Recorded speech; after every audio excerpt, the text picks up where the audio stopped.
po. Dahil hindi po maglalakas ng loob ang Pangulo na siya pa mismo ang magpapaimbestiga kung alam niya sa sarili niya na meron siyang maling ginawa. Maliban lamang, sinasabi nga natin. Alam mo mga kababayan, no? Ang nangyayari dito, ang galing maghugas kamay na itong mga to. Ang galing maghugas kamay ni Marcos. Tandaan niya, ito si Claire Castro, dating masasabi na natin attorney yan, dahil abogado naman talaga eh. Dating pa-vlog-vlog lang yan, binabanatan si Marcos. Tapos kinalaunan, kinuha siya para maging ganyan. Tagapagsalita ng Malacanang. Siyempre, yung mga video niya, abay, ewan ko kung nandun pa o wala na. Pero napanood natin yung mga video niya, binabanatan niya si Marcos. Siyempre, ikaw ba naman, alukin ka ng tagapagsalita at alukin ka ng ganong halaga siguro, talagang lalaban ka. Diba? Papalag ka doon sa presyo. Diba? Laban ka na.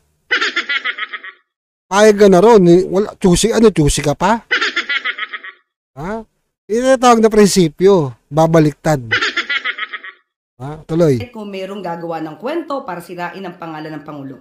Pinirmahan niya po yan, may mga navito, inaral po yan economic team, at nandoon po ang kanyang paniniwala sa sinasaad at sinasabi ng kanyang mga cabinet secretaries. So with that, na ipakita yung supposed to be. Ang ano niya dito, 'di ba? Sabi niya, naniwala daw si Marcos. Doon nga daw sa budget ng ng flood control. Na nangyari kasi pinagyabang niya pa nung SONA eh, 'di ba? 5,500. Tapos after nung pinak-check tayo ng panahon. Ayun, lubog.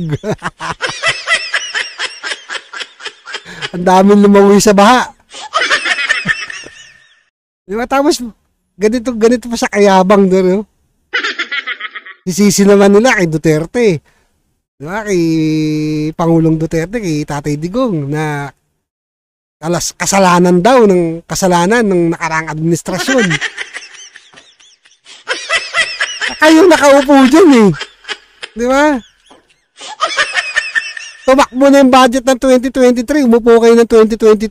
Tumakbo budget ng 2023, 2024, 2025. Anong ginawa nyo? Langya talagang buhay ito. Tapos sisisi nyo sa iba. Sasabihin niya, alam na po ng Pangulo yan. Pinagkatiwala ng Pangulo yan.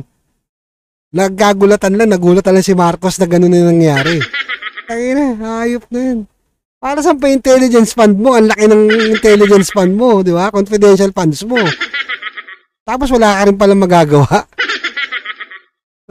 Tinatarantado ka ng tinatarantado ka ng mga gabinete mo.